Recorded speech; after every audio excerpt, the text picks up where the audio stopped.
ఒక కాయిన్ ఏదైనా మూసీలో వేస్తే అది స్వచ్ఛంగా అట్టడుగు నుంచి కనిపిస్తుండేది. అంత స్వచ్ఛమైన నది, అంత మంచి నీళ్లను ఇచ్చే మూసీ నది ఈరోజు ఒక డ్రైనేజ్ లాగా మిగిలిపోయిన హైదరాబాద్లో, అదేవిధంగా డ్రైనేజీతో పాటు మొత్తం మూసీ ప్రవాహాన్నంతా అడ్డుకొని మూసీ నది గర్భంలో, అదేవిధంగా మూసీ నుంచి వెళ్లే నాళాల్లో, మూసీకి వచ్చే నాళాలు అన్నీ కూడా కబ్జా చేశారు. ప్రతి రాజకీయ పార్టీ అధికారంలోకి వచ్చే ముందు మూసీ కబ్జాలని మొత్తం కూడా తీసేస్తాం, మూసీ ప్రక్షాళన చేస్తామని అనేది ఒక నినాదం లాగా కనిపిస్తుంది. దానికి వేల కోట్ల రూపాయల కేటాయింపులు కూడా జరుగుతాయి. కానీ చివరికి మిగిలేది ఈరోజు హైదరాబాద్ వాసులకి కన్నీళ్లు, కష్టాలలాగే మూసీ కన్నీరు గార్చింది. హైదరాబాద్ వాసులు కూడా ఈరోజు వారి కన్నీటికి కూడా కారణమైంది. ఏంటి అసలు మూసీ నది ఆక్రమణల తొలగింపు జరగంది ప్రతిసారి కూడా ఇక హైదరాబాద్ పరిస్థితి ఇదేనా? మూసీ ఆక్రమణల తొలగింపుని అడ్డుకోవడం వెనక ఎందుకు రాజకీయాలు పనిచేస్తున్నాయి? ఇదే అంశానికి సంబంధించి మనతో మహా డిబేట్లోకి వెళ్లే ముందుగా లుబ్నా సరస్వతి గారు ఉన్నారు. మొదటి నుంచి కూడా హైదరాబాద్లో నీటి వనరుల సంరక్షణకి, అదేవిధంగా చెరువుల కబ్జాలకి, మూసీ లాంటి నదుల పునరుజ్జీవనానికి ఆమె ఒక పెద్ద ఉద్యమమే చేస్తున్నారు. ప్రస్తుతం లుబ్నా సరస్వతి గారితో మాట్లాడదాం. లుబ్నా సరస్వతి గారు నమస్తే అండి. సలాం అండి. ఎస్, ఏంటి ఈరోజు మూసీ పరిస్థితి? దాదాపు 1908లో మీరందరూ కూడా చెప్తుంటారు, ఆ రోజు నిజాం హయాంలో మూసీకి వచ్చిన వరదల్లో 15,000 మంది చనిపోయారు.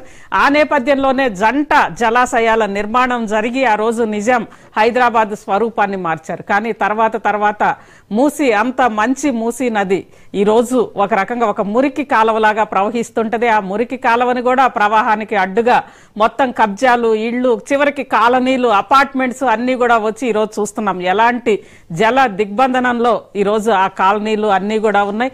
పురాణా పూల్ పైన దాదాపు 13 అడుగుల ప్రవాహం, మొత్తం కూడా సిబిఎస్ లాంటి ఒక మొత్తం ఐకానిక్ హైదరాబాద్ కి సంబంధించిన బస్ స్టాండే మునిగిపోవడం, ఇలా దాదాపు మొత్తం కూడా నల్లగొండ వరకు కూడా ఈరోజు వలిగొండ దగ్గర వరకు కూడా మూసి మొత్తం కూడా పోటెత్తింది. ఏంటి దీనికి కారణం ఏంటంటారు?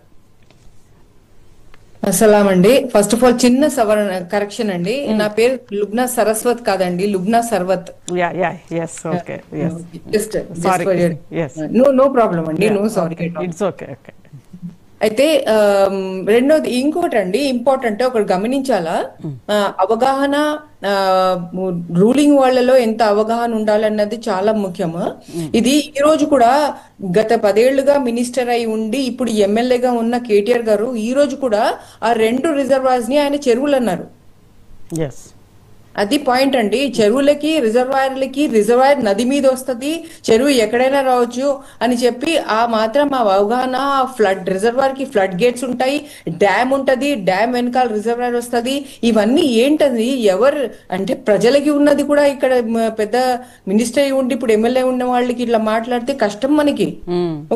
No coming to the other point అండి, ఒక చూడండి, నన్ను అడిగితే ఈ రోజు ఏదైతే వాళ్ళు ఇప్పుడు కూడా మొన్న ఈ సాయంత్రం ఎండి గారు క్లారిఫికేషన్ ఇచ్చారు. ఎవరు? Water board HMWSSB managing director clarification ఇచ్చుకోవాల్సి వచ్చింది. ఆయన ఈ విభజన అంతా జరిగింది హైదరాబాద్ వానతో కాదు కదా, అంటే రిజర్వాయర్లు వాళ్ళు రిలీజ్ చేసినందుకు అయింది కదా ఇప్పుడు మనకి ఇదంతా. మన బస్ స్టాండ్ దగ్గర ఎవరో బయట నుంచి వచ్చిన వాళ్ళు గాని, ఇక్కడ నుంచి వెళ్తున్న వాళ్ళు గాని, ఎంత పెద్ద ఇన్సల్ట్ అండి మనకి. ఒక ఇది మన క్యాపిటల్ సిటీలో మనం బస్ స్టాండ్ ని మనం సరిగ్గా పెట్టుకోలేకపోయామంటే ఎంత అసలు ఆ ఇన్సల్ట్ అసలు ఫీల్ అవుతున్నామా మనం అసలు? అయితే అది ఎందుకు జరిగింది? హైదరాబాద్ వానతో అవ్వలేదు కదా అది. మనకి వెస్ట్, ఈ హైదరాబాద్ కి వెస్ట్ లో ఉన్న వికారాబాద్ జిల్లాలో, సంగారెడ్డి జిల్లాలో రెడ్, ఆరెంజ్, ఎల్లో కాదండి, రెడ్ అలర్ట్ ఇచ్చారు ఆ 2 డిస్ట్రిక్ట్స్ కి.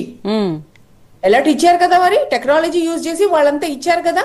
దాన్ని మనం ఎలా వాడుకున్నాం? ఇప్పుడు ఆయన ఏమంటున్నారు, సడన్ గా 150 క్యూసెక్స్ నుంచి ఏదో 10,000 క్యూసెక్స్ దాటిపోయింది అని అంటున్నారు ఆయన. ఎవరు? MD of water board, HMWSSB. So ఇది ఏమి సడన్ గా కాలేదే, అలర్ట్స్ అవుతూనే ఉన్నాయి కదా, ఇన్ఫ్లోస్ వస్తూ ఉన్నది. మీకు అక్కడ ఎంత సెంటీమీటర్స్ ఆఫ్ నీళ్లు, ఎంత ఎంఎం ఆఫ్ నీళ్లు పడుతుంటే అక్కడి నుంచి ఇక్కడికి ఎంత జారుతాయి అని చెప్పి మొత్తం సైన్స్ ఇది, మొత్తం సైన్స్, మొత్తం అవగాహన ఉంది. ఎందుకంటే మూసి పుట్టుకునే అనంతగిరి హిల్స్ కదా వికారాబాదు. అవును, మరి అక్కడ నుంచి వస్తున్నవి తర్వాత సౌత్ కి వెళ్తే ఈసీ ట్రిబ్యూటరీ అన్నమాట. ఈసీ ట్రిబ్యూటరీ మూసీ నదికి బాపుకోట్ దగ్గర కలుస్తుంది. ఆ ఈసీ నది దగ్గర అక్కడ ఆ చంద్రవేల్ దగ్గర నుంచి ఎంత వస్తున్నాయి నీళ్లు, అవి కూడా మొత్తం అంతా అవగాహన ఉంది. మొత్తం రిటర్న్ లో ఉంది. ఎన్ని సెంటీమీటర్ నీళ్లు పడితే ఎన్ని క్యూసెక్స్ ఇన్ఫ్లో అవుతుంది, ఎంత అవుట్ఫ్లో చేయాల్సి వస్తుంది అని మొత్తం అవగాహన ఉంది. అది కాకుండా అందులో ఎన్ని ఎంక్రోచ్మెంట్స్ ఉన్నాయి, దాని హోల్డింగ్ కెపాసిటీ ఎంత, రిజర్వాయర్ది ఎంత విడుదల చేయాల్సి వస్తుంది, మొత్తం క్లియర్ ఉన్నాయి. దాంట్లో ఉన్న ఎంక్రోచ్మెంట్స్ ఒఫీషియల్ గా ఎన్ని ఉన్నాయి, రికగ్నైజ్ చేసినవి, తీయనివి, అన్రికగ్నైజ్డ్ గా ఇంకెన్ని ఉన్నాయి, అంత మన అవగాహనలో ఉందే. ఏమండి అంత షాక్ తింది, అంత హడలిపోతున్నారు ఎండి గారు? Nothing. It is a totally lame excuse. It is a criminal negligence అంటాను నేను. ఇంకా దీని మీద మెట్రో వాటర్ బోర్డు దీనికి సంబంధించిన బాధ్యత వహించాలంటారా? పూర్తి బాధ్యత, పూర్తి. అండ్ ఇంకా అది కాకుండా ఇప్పుడు ఈ 2 జలాశయాలేమో మధ్యలో ఒక ఉత్తర్వులు జారీ చేసి హైడ్రాకి పెట్టారు, ఈ 2 రిజర్వాయర్లు తీసుకెళ్లి. అసలు రిజర్వాయర్లు అన్నది, ఫ్లడ్ గేట్స్, డ్యామ్స్, ఆ అవగాహన హైడ్రాకు ఉంటుందా? వాటర్ బోర్డ్ లో ఉన్న ఇంజనీర్స్, డైరెక్టర్స్, టెక్నికల్ డైరెక్టర్స్ వాళ్ళకు ఉంటుందా? సడన్ గా వాళ్ళకి హైడ్రాకి ఇచ్చేస్తే వాటర్, ఐ మీన్ దాన్ని ఏంటి వాటర్ ఏమిటంటే సమగ్ర ప్లానింగ్ అవన్నీ చాలా కరెక్ట్ గా ఉండాల్సి వస్తుంది, లేకపోతే మనం ముప్పులో ఉంటాం ఇట్లాగా. అయితే ఇప్పుడు ఈ పాయింట్ ఏంటంటే చూడండి,